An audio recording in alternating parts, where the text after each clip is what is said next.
Okay, guys, and welcome back to D.D.F Footie Chat. So this is our second little chat. So hopefully you guys have enjoyed the first one. So if you are new to the channel, then please do hit that subscribe button and also give the video a thumbs up if you enjoy what we talk about. So if I just go straight into the other members of the panel. So Matt, how you doing? I'm good. I'm having a much better weekend this weekend. Yeah. Watching my Arsenal win and some other teams around us not doing so well. So yeah, happy. And only 6 points off the top now. You could forever dream. Yeah, I mean, like I said last week, it's not necessarily that top spot that we're after, but staying in the mix I'm happy with that at the moment. Yeah. And Tom, how you doing? Yeah, much better this week. I think all of us have had a better weekend, haven't we, football-wise? All right. A lot more to talk about, a lot better spirits. So yeah. a lot better spirits. Couldn't get much worse. So for me and Matt, we're better. Hey, listen. I'm very, very positive right now. I'm very positive. You know, there's a massive difference what a week can actually make. Sancho, within a week, gets 2 goals. Things are looking up. Ollie's gone. King Ragnick is coming in. Oh yeah. So obviously we can discuss all of that as we go along. Okay, so if we just go into the first game to discuss, I think there's only one place that we can really start. It would definitely have to be United Chelsea. United Chelsea has to be the game that we start with.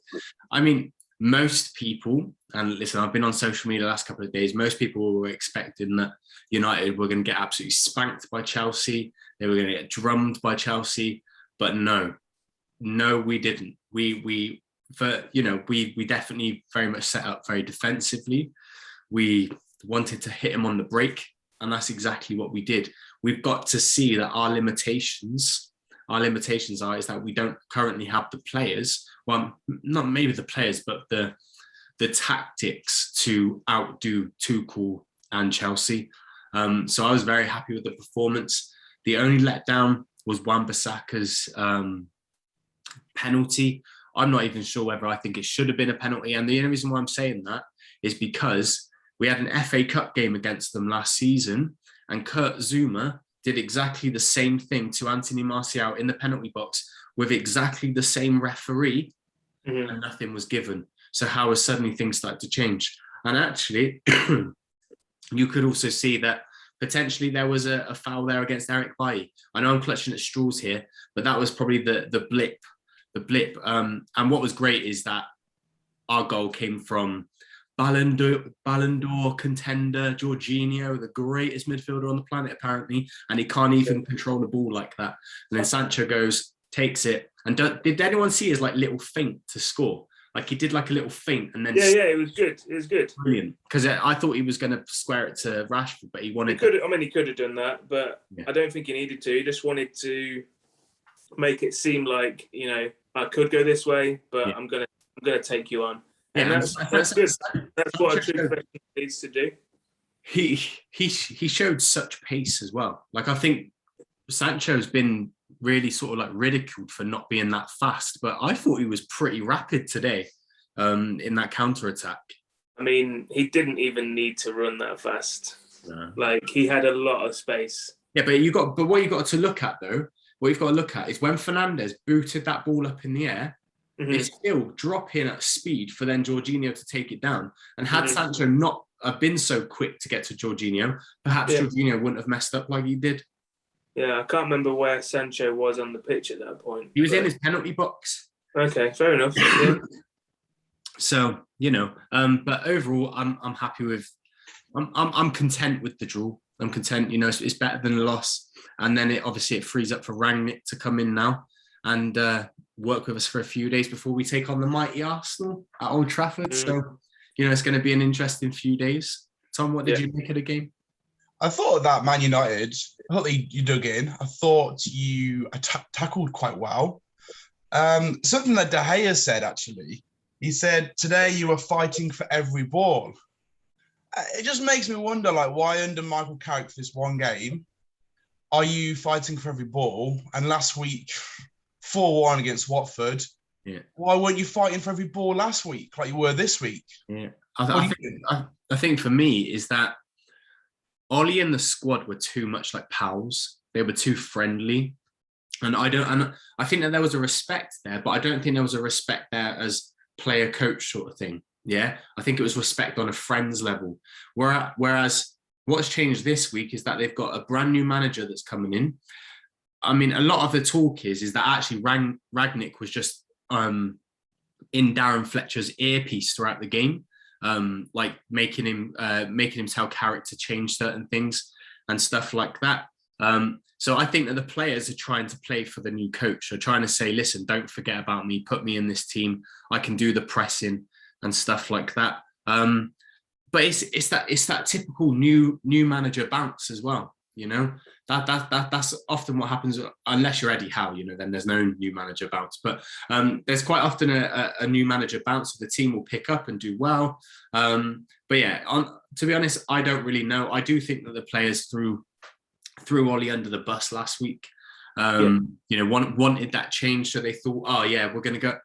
We decided that we were going to get smashed against Liverpool and then Man City, and that didn't work. So now we're going to get smashed against Watford. Surely that's going to work, and it did. So I would hate to think that actually does happen, but I do think it does happen actually. But you know, it is what it is. We've got the change now. We got that one point. Oh, I am pretty gutted. It does feel like a loss as well, because I was like, if only that penalty didn't happen, we would have come away from Stamford Bridge with 3 points, given them a loss. And yeah, but you know, what it is. I do think Chelsea were the better team overall, though. But of course they were going to. Well, if they hadn't, but if they hadn't been, then what would we all be thinking? You know, no, that's true. But were they actually that good? Did they ever really, truly break us down, apart from individual mistakes of our centre-backs? They had a few good chances. De Gea had a brilliant game this week.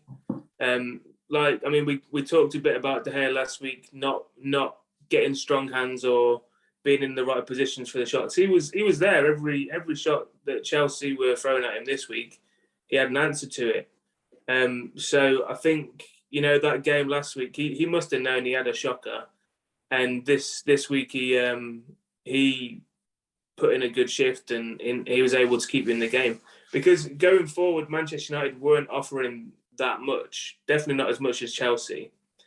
It was definitely the tactics I thought were spot on, similar to what Leicester tried to do last week in matching Chelsea up defensively. And well, yeah, for you this week it did pay off, because you caught them on the break, which is exactly what the game plan was.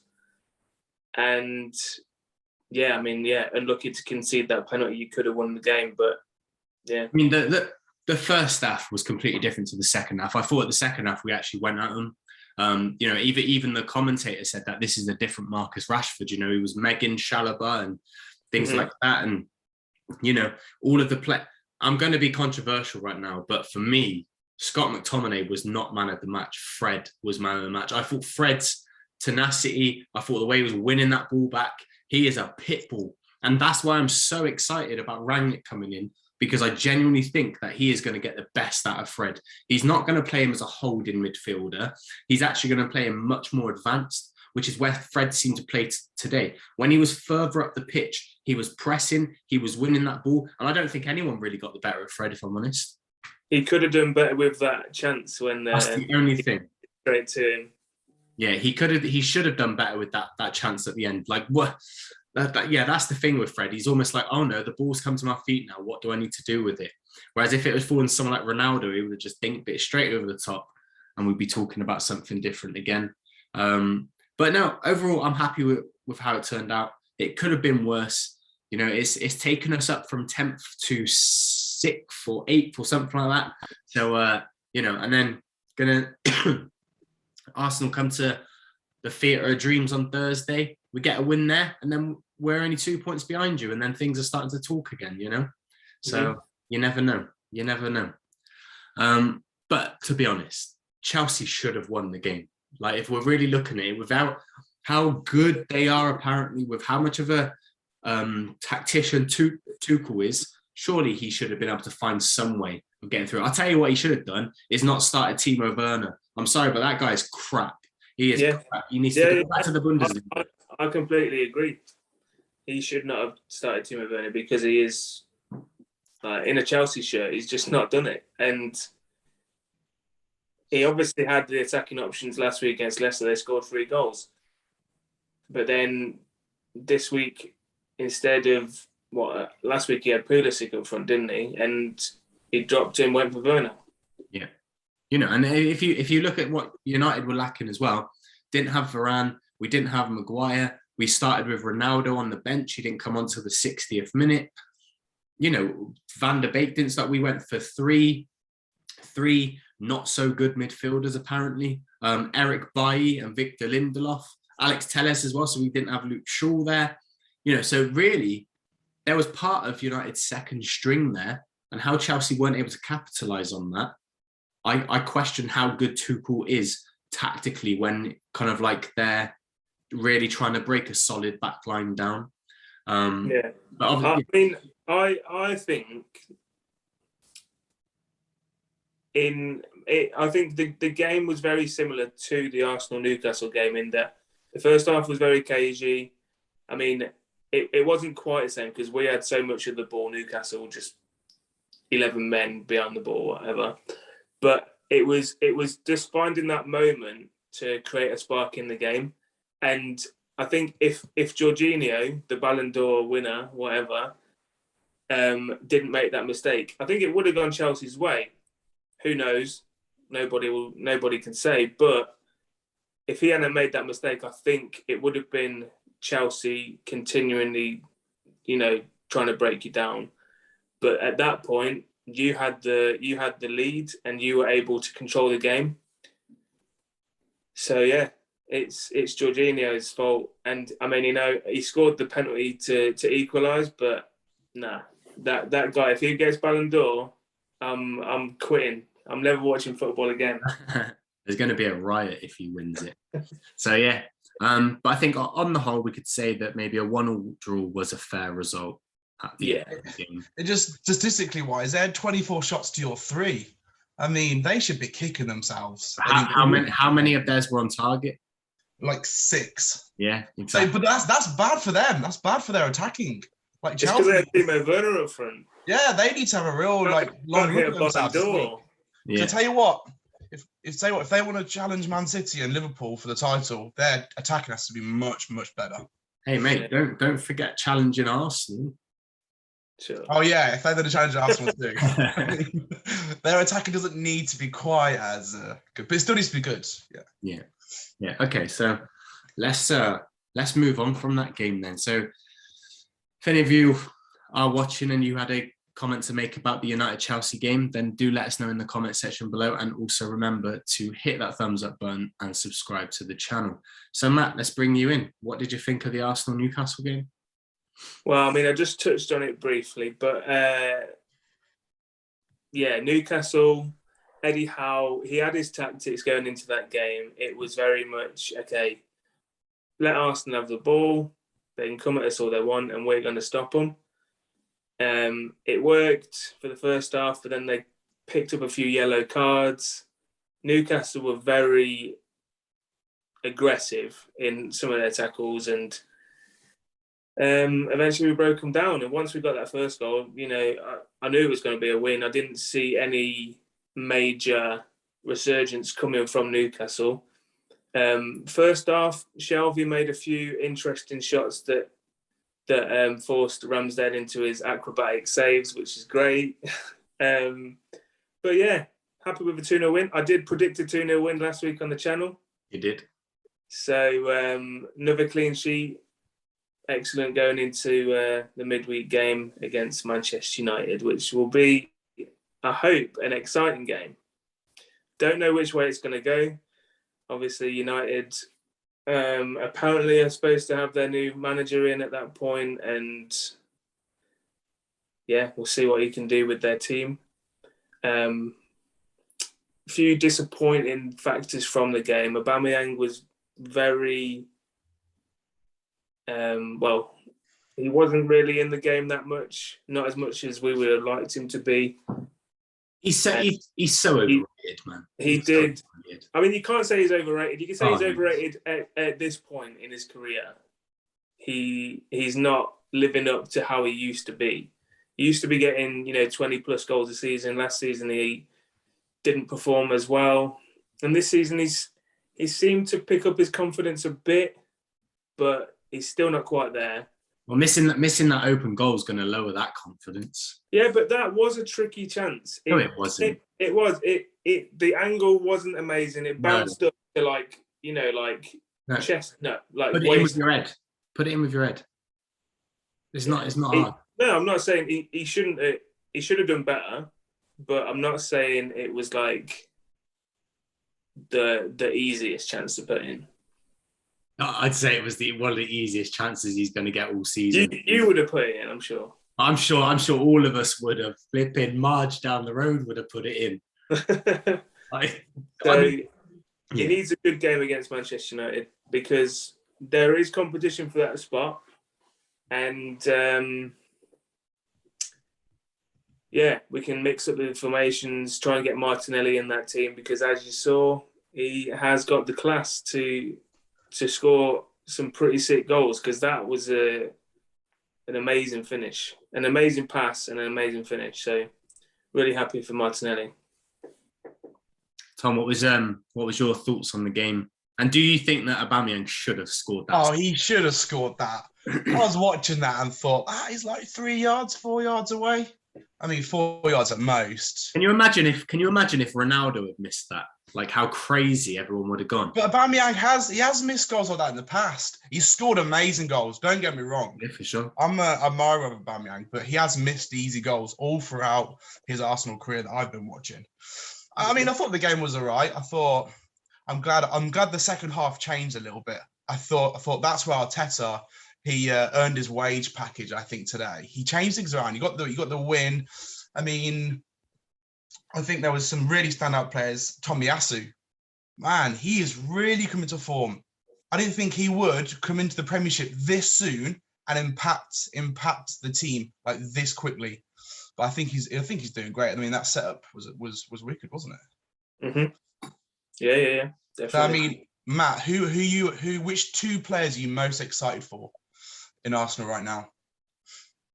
Oh, it changes every week because like some weeks Smith Rowe has an amazing game and Saka doesn't do that well. But this week Saka was all over everything. Like he wasn't even just sticking on the right side. When he scored the goal, he was on the left. Like he was in the great. Like he was just great at getting in the positions he needed to be in, dribbling past players like they weren't even there, and then an amazing finish for the first goal. So, I mean, can I say both Saka and Smith Rowe are the two most exciting players that we've got? Because also we've got Tavares, who's knocked Tierney out of the team, and that guy just runs all day. Like but the problem is that he runs and does nothing. He's a bit like Wan-Bissaka. No, he assisted Saka.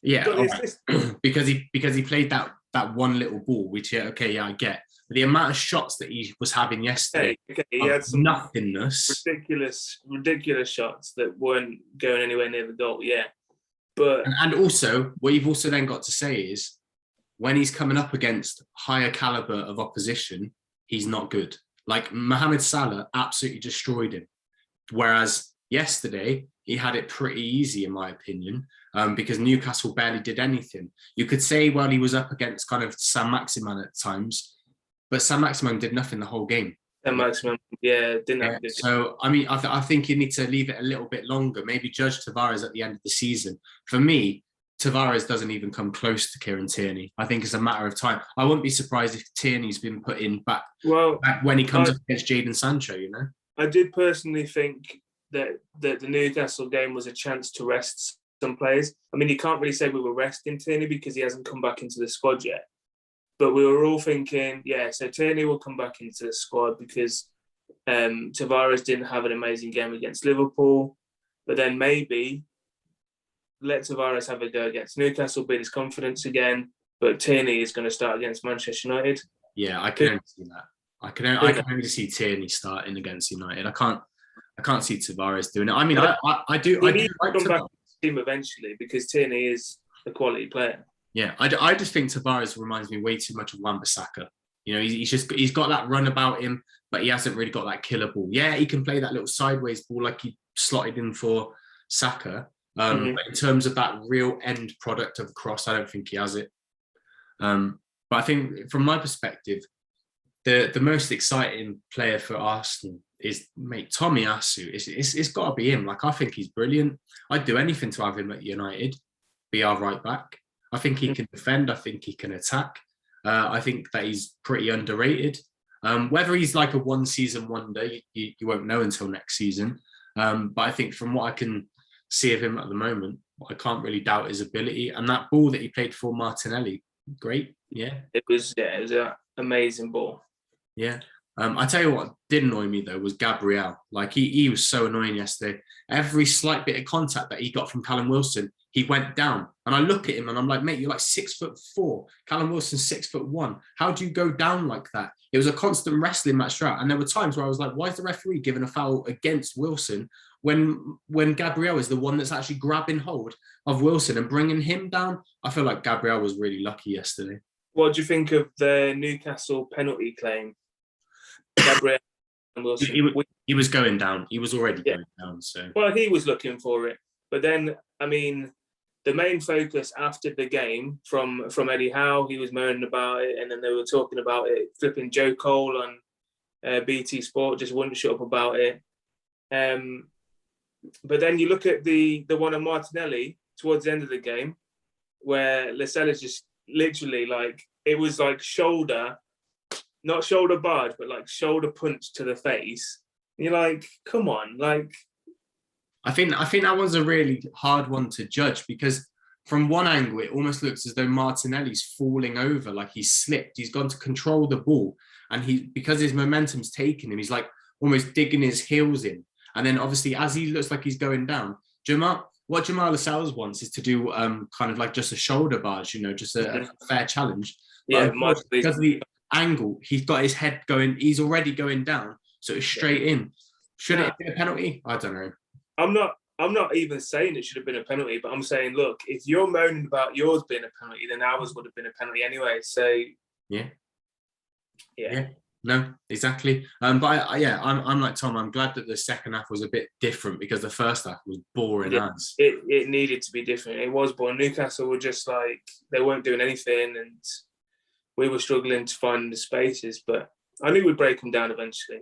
Yeah, absolutely. So.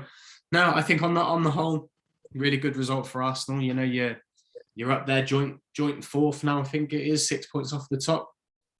If you look at your form at the start of the season, you had said that this was never going to happen. So at least you turned it around. Let's have a quick snippet of a conversation about Newcastle. What is going to happen with Newcastle? They're getting relegated, and I'm going to celebrate it. I just don't see what kind of players Eddie Howe is going to attract in January for a team that will probably be at the bottom of the table at that point. Yeah. I'm sorry, but Newcastle are going down and they'll be the richest club to be in the Championship ever. Yeah. Richest club to be relegated, richest club to be in the Championship. I tell you what, I think that country has decided, seeing whether they can get their receipt, give Newcastle back to life. Let's try and sell this team on and cut the price. Yeah. Do you think that's some of the players really care at the bottom of the table with how much they're going to get paid? Or they will get paid a lot more, won't they? Yeah. They've got more money. They can They're going to be out. Half of them players they'll be looking for a new team. Maybe. If Newcastle want to stay up, they're going to need to sign a new keeper, a couple of new defenders, a new striker. That team needs to be fearing for their life right now. They should be playing for every ball, whatever, because if they don't pick it up, they're gonna struggle to get in a team that apparently is gonna sign a world-class team in January, so they stay up and compete for European spots, whatever. Rubbish. Yeah, no, It's true, and it's a victory for football fans around the world because it's going to be hilarious when this Saudi Arabian whatever consortium takeover. Yeah, consortium. That's the yeah. But don't you think ultimately in the end, with all that money, they'll just come back in the Premiership and just slot? Depends if they can attract the players they want in the Championship. Who knows? Who knows? But Newcastle are a joke club, and I wish them nothing but the worst. No, I'm joking. I've always had a soft spot for Newcastle, but I don't at the moment because they basically what they wanted to be was Man City. They thought, oh, we'll get bought out, we'll get funded by a state, and everything's going to be great. But what they haven't realised is as well is listen, Newcastle's a nice place to visit, history and all of that, but no top class footballer thinks, oh, I'm going to swap Madrid to go and live in Newcastle. Do you know? Well, Alan Shearer did pick Newcastle over Manchester United. He is also a Geordie. Yeah, exactly. So, it is what it is. Good luck to Newcastle fans, but the next few years are going to be very difficult for you. Please do not dislike this video for saying that. Anyway, so yeah, Tom, let's move on to Leicester versus Watford. What were your overall thoughts on the game? Right, where do I start? Oh dear, he's obviously got loads planned to talk about. I'll tell you what, as soon as it started snowing, Jamie Vardy was licking his lips. He was like, oh, no, I'm going to leave him in the snow. I'm going to be running, getting a few goals. And he did. He did. He smashed it. I thought sections of the game looked good. I don't think Leicester are at the point now where they're playing 90 minutes of great football. I think there were 10, 50-minute sections where Leicester was showing the genius like they were showing last season to some degree. Quite a high line from Watford today, which was quite surprising. Claudio Ranieri, we know from his experience, the Premiership, he likes to get his defenders quite deep. He likes to get that counter attack, but today he had quite a high line, allowed Vardy to get over the top. I really liked how a lot of the Leicester players were kicking it to him directly, like literally getting over the top. That first goal, that Vardy first goal that Maddison set him up for, a beautiful little chip, a great example of just direct football. And Leicester they were criticised by trying to be Man City, trying to pass it all through the middle of the pitch. So today it was good to see that Leicester can still play that direct football that fans have been screaming for quite a while, actually, now since the beginning of the start of the season. But I thought Vardy today, he stretched the play so well. People can forget how good Jamie Vardy was. I mean, last week he had a bit of a tough week, and some people were questioning, oh, why not put Patson Daka in the team? Patson Daka did great. Oh, who was it? What? No, you guys. Oh, yeah, it was you, wasn't it? Yeah. Patson Daka, right? He did great in the week for the Europa. Brilliant. He did so good. But I thought Vardy today just showed why he's Vardy. Stretched the play, created a bit of space in midfield, allowed the midfield to operate a bit more. Constantly running, constantly giving 100%. And now he's the second highest goal scorer in the Premiership. So I know I'm watching Vardy for the last 5-6 years. We've come to know that he's a bit of a streaky player. He'll go 2 or 3 games without scoring, but when he does, it is a spectacle. And today it was just really entertaining, an entertaining football game. You couldn't always see the ball at times on the screen, but I mean, that just made it more interesting because it's not every day you get to see players play in the snow. And yeah. So really, really happy today. Leicester are heading in a better direction. I think Maddison is heading in a better direction. He was playing number 10 role. He had fought the back. Maddison was much happier today. Everything was going through him. It was the main man, and he likes to be the main man. So I'm glad he's back. He played a wicked game in the Europa in the midweek. So I don't think it's a one game only little turn of play. I think he's back. I think we've got Maddison back for the rest of the season. Please don't get injured. Please don't get injured. But we're starting to see better form now from individuals. Like the individuals we needed at the beginning of the season to play well are starting to play well. Barnes was on his game today. So as a Leicester fan, things are looking up. Things are looking up. Tom's a happy little fox, aren't you, mate? Oh yeah, and a fearless one at that. A fearless one. Yeah, so I'd say firstly, calm down about Vardy. Like he got a couple of goals against Watford, and I know you'll say, yeah, but United got tonked by Watford, but and I'll take you read my mind, and I'll take that, but let's just see whether Vardy's going to carry it on, because he's got a couple of goals in this game, but when did he last score? When did he last score? I think it was his last goal. It's been a few weeks. It's been a few weeks, but it's been a few weeks. It's quite common for strikers to go for a few weeks. Look at Antonio. Look at all the strikers at the moment. I mean, if you're an FPL player, I've got Antonio and Vardy and Aubameyang up front in my FPL. Then you definitely know, right, that Vardy's the second best in the Premiership. So yeah, but listen, Dennis for Watford starting to catch him up. Are you going to start saying Dennis is on Vardy's level? If he gets to 100 and how many goals in the last 6 seasons, then yeah, I will. I don't know, mate. I'm not a Vardy fanboy. Well, he's hit Ian Wright's record for the most goals after 30. He reached that today. Oh, so not bad. Right, he's losing records left, right, and centre. Harry Kane got his the other day. Yeah, no, listen, Vardy's doing it. What is he, 35 or something like that? I think he's like 37. Is he 37, really? Oh, 35. Is he not that old?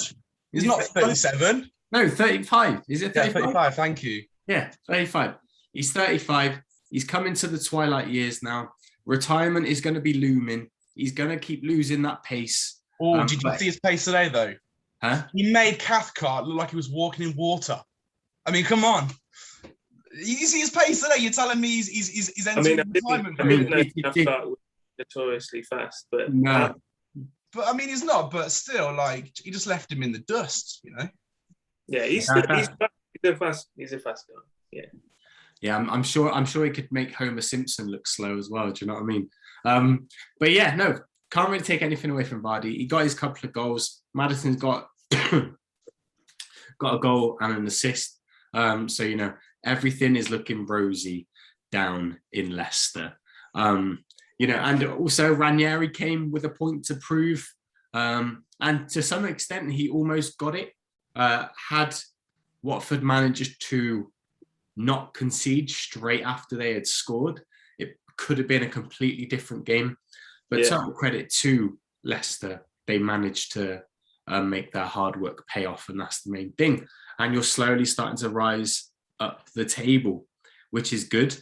I was just hoping Watford would concede one more goal, because I did predict 4-3. What did I predict?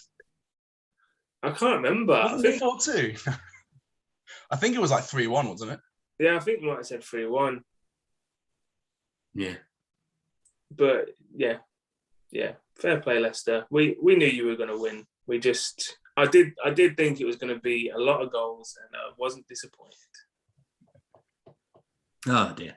Still think Leicester need to work on the back, but definitely, we talked about no. Yeah, don't get me wrong. The defense still isn't there, but 100%. But yeah, but you'll have Fofana come back soon. Yeah, end of December, hopefully, fingers crossed. Mm. And then he'll be bought by someone in January. Okay, so 3 good results right there for our clubs. So if we just briefly touch upon Man City and West Ham, I've got to say I didn't really follow this game. I did follow the scores and things. City seemed to dominate possession, and West Ham got their sort of their consolation at the very end. But City are doing a City thing. That's what I'd say.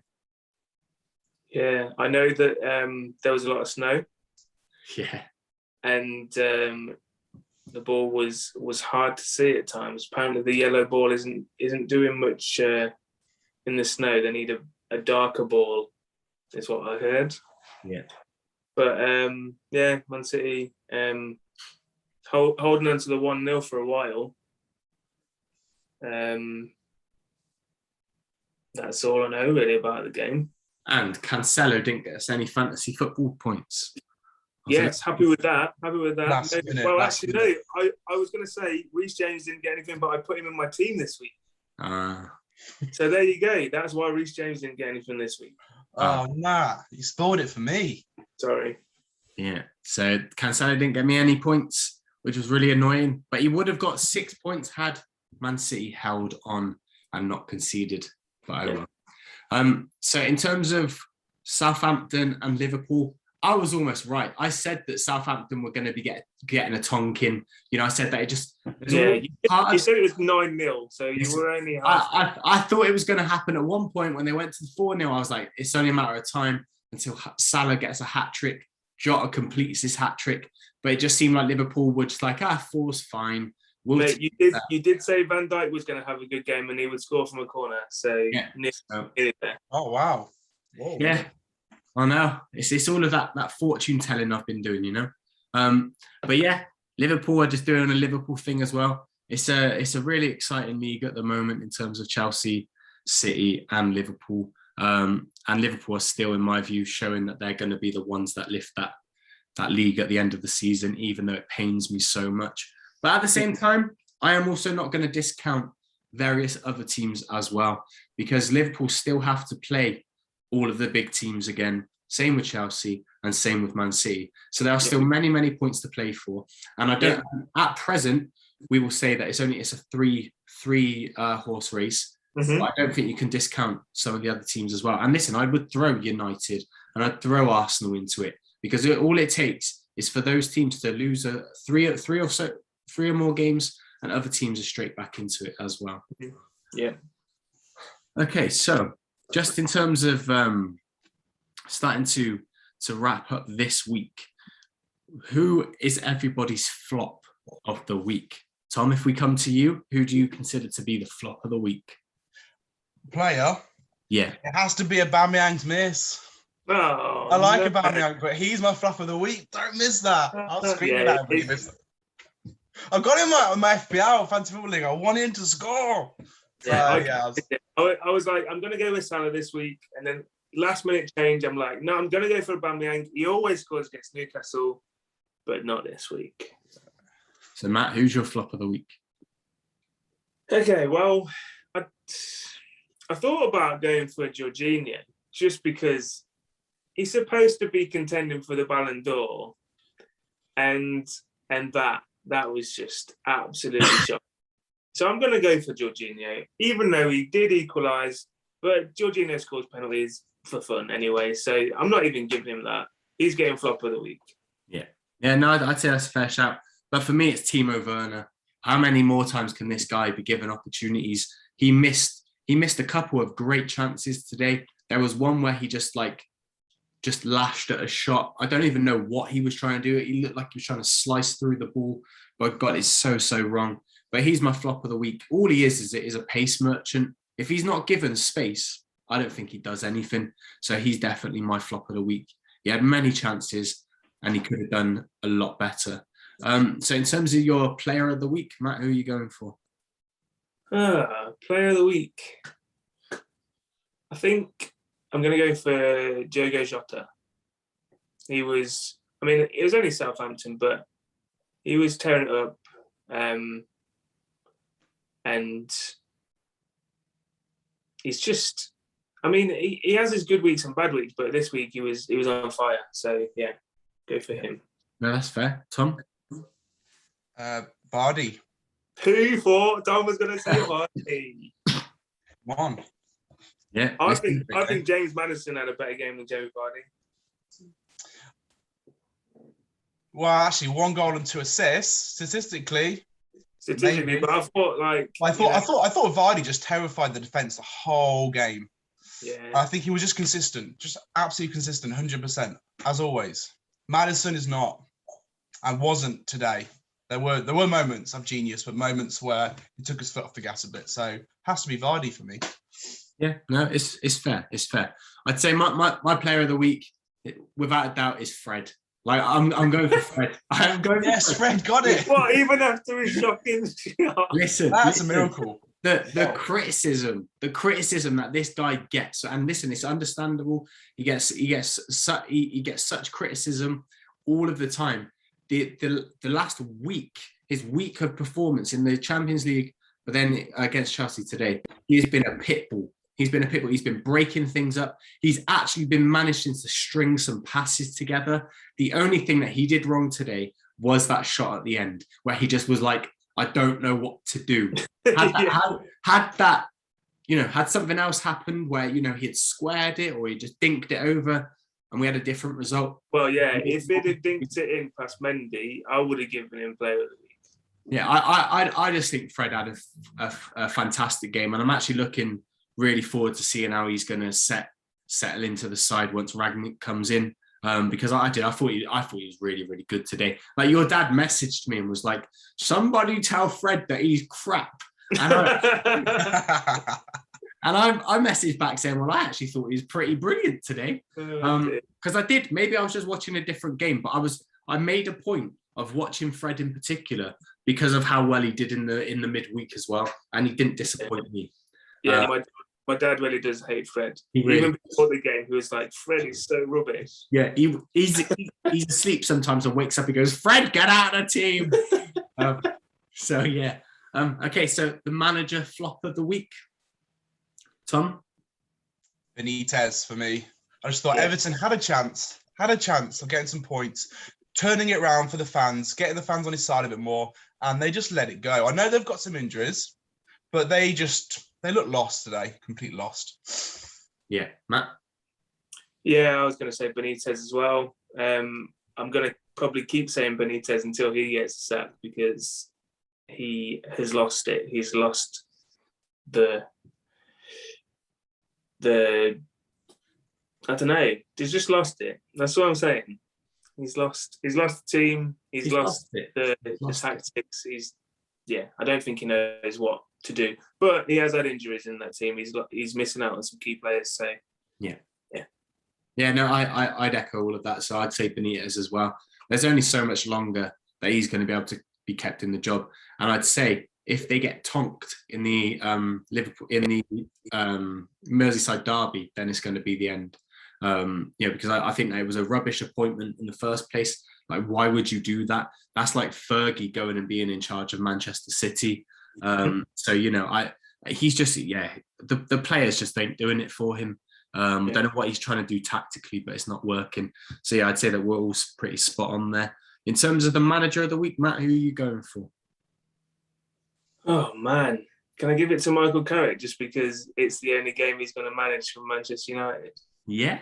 I mean, to be honest, going up against Chelsea, getting a draw, getting tactics pretty good.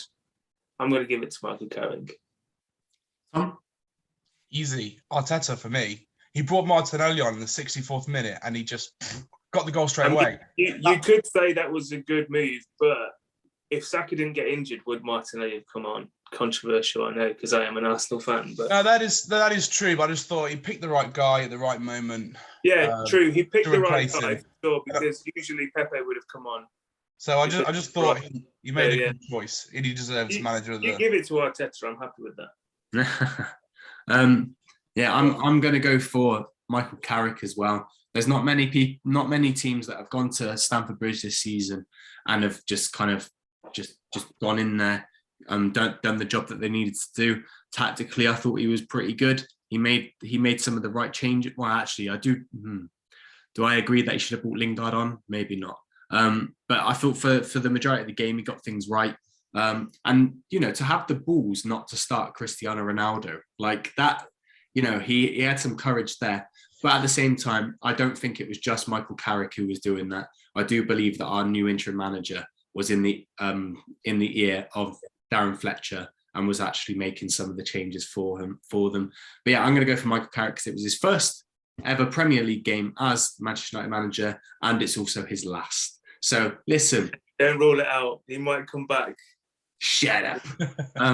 So yeah, I'd go for that as well. So just quickly in terms of the predictions, let's start with Villa versus City. What are we going for, Tom? Villa versus City. I mean, it's going to be a good game, man. Stevie's done a good job so far. Stevie has done a good job. To be fair, he could have been in the running for manager of the week. Yeah, he could have. He was on my top 20.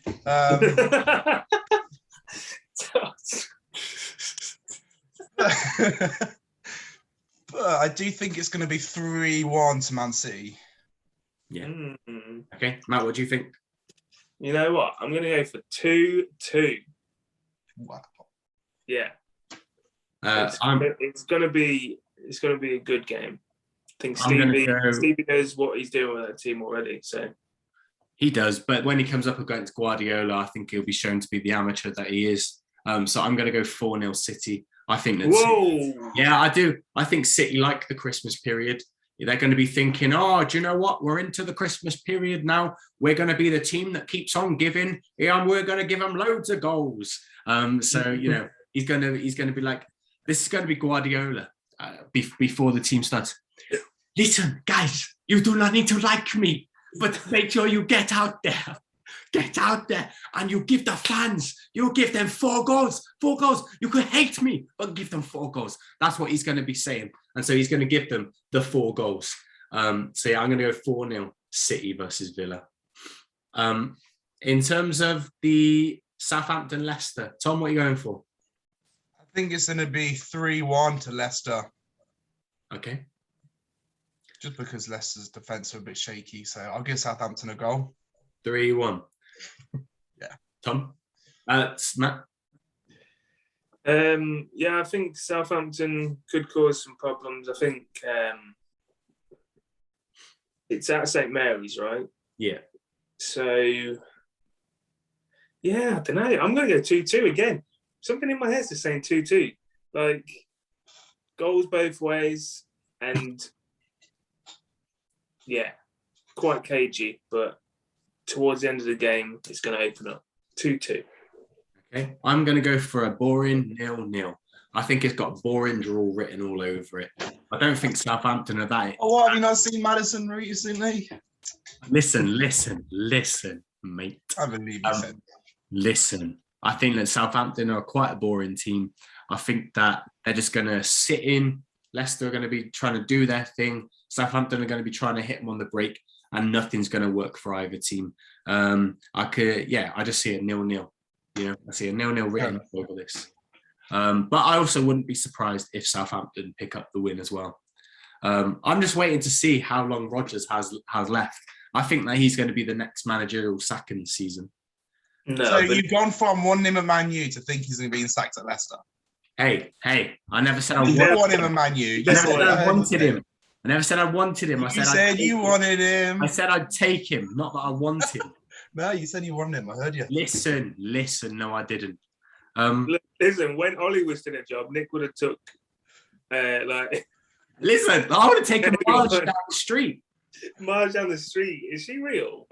No. Because you brought her up twice. I thought, what? This is Marge. Listen, we got a thing going on. Anyway, so if we go to Watford, Chelsea, I can only see Chelsea winning this. So I'm going to go 2-0. Matt? Yeah. Don't know, man. Chelsea are going to win. Chelsea are going to win 3-0. Yeah. Tom? What, a cloudy Ranieri's old stomping ground? I think he's going to lose. I think it's going to be 3-1 to Chelsea. What? Chelsea are away, so it's at Vicarage. Oh, okay, all right. In fact, can I change my answer? I think it's going to be 4-1 to Chelsea. Okay, so then let's turn our attention to the Merseyside derby, Everton versus Liverpool. Matt? Everton are getting spanked at home, basically. Salah didn't score the other day, so he's coming back with vengeance, and I could see him getting a hat-trick in front of the Everton fans. So. Yeah. All right. I think it's going to be like 5-0. Tom? Yeah. I think either Everton are going to really, just think of the rivalry and just put a shift in, or they're going to completely let it go. And unfortunately, the way they've been playing, I don't know if they've got enough in the tank with the manager and all the issues they've got to give it what would be needed to beat Liverpool, or even give Liverpool a good game. I think it's going to be 4-0 to Liverpool. Yeah. I'm going to go I'm going to go 3-0 Liverpool. I'll be a bit more conservative. I reckon Van Dijk will score again. I don't reckon Salah will score, you know. I think he's going through a funny period, but I think Jota will pop up again because he's pretty unreal, that guy. So yeah, I'd go for 3-0. And then on to the top game of the week, United versus Arsenal. I'm going to go for Ralph Rangnick's first game in charge, or it could be Michael Carrick's second game in charge. I'm going to go for a nice 2-0 win. To Arsenal, yeah? To United. 2-0 win to United. I think that Rashford is going to do what Rashford always does and puts Ben White on his backside, as he's done several times. And I reckon Ronaldo will always pop up as well. Matt, what do you think? Yeah, I really don't know about this one. Really don't know. I hate making predictions when, you know, it's a big team, because you don't want to say we're going to lose. But yeah. So first of all, it hasn't officially been announced when Rangnick's coming in, right? Apparently signing the contracts tonight. Okay. So games on Thursday could be there. But has he? Well, he won't have the time that he requires to really implement his system. So I think it will still be Michael Carrick's team tactics and all that. Maybe you'll go defensive again against Arsenal, knowing that we have some pretty decent attacking players. There's no way we're going defensive against Arsenal at Old Trafford. They will be booed off from the start. Who knows, though? Who knows? I'm going to stick to my guns. I'm going to say, because you said 2-0 Manchester United, I'm going 2-0 Arsenal. Oh, original. Yeah. Okay, that's fine. Tom, the voice of reason. Yeah, I think. No, the last few managers Man U have had, they've just had that manager bounce, haven't they? Man U are a proper manager bounce team, aren't they? They epitomise the manager bounce. Pretty sure Man U invented that term. So I'm gonna say, if he is, he might just be like, as Nick alluded to earlier, just speaking through like a headset, telling him what to do. But I think if he is, I think Man U will win. I think if not, and Michael Carrick is still in charge, I think Arsenal will win 2-1. So let's put it this way: if Ralph is in, I'm gonna say 2-1 to Man U, and if Michael Carrick is in, I'm gonna say 2-1 to Arsenal. Way to sit on the fence, mate. So, okay, so there it is. There you see our predictions. So we have come to the end of the show this evening, guys. So if you did enjoy this session, then please do give it a big thumbs up, share it with all of your friends, and leave us a comment in the comment section below, letting us know what you think the midweek predictions are going to be. Because guess what? Christmas time. We are at the start of the Christmas period now, and the festivities are starting. You know, it's going to be great. I always love the start of the Christmas fixtures, because it's literally boom, boom, boom, boom. And this is what life is all about, non-stop football. So yeah, let us know in the comments section below what you thought of the show today, but also your midweek predictions as well. And share it with all of your friends across your various social media networking sites. That will be great. So Tom, any last thoughts? Not really. You'd be all right. There's, I think, 11 more games until January, or in this period. Yeah. So I think any team that can get momentum at this point, it's great. And I'm just so glad Leicester have two wins out of 2. Thank you. Matt? Yeah, I'm not saying anymore. Don't want to jinx Arsenal, Manchester United. This is a must-win game, just because you will not shut up if Manchester United win. So yeah, let's just have a good time. Hey, listen, I can't say it any better, my friends. Let's just have a good time. Let's have a good time. No, my final thoughts are, United are going to win the league. Anyway, thank you guys. Take care. Bye-bye for now.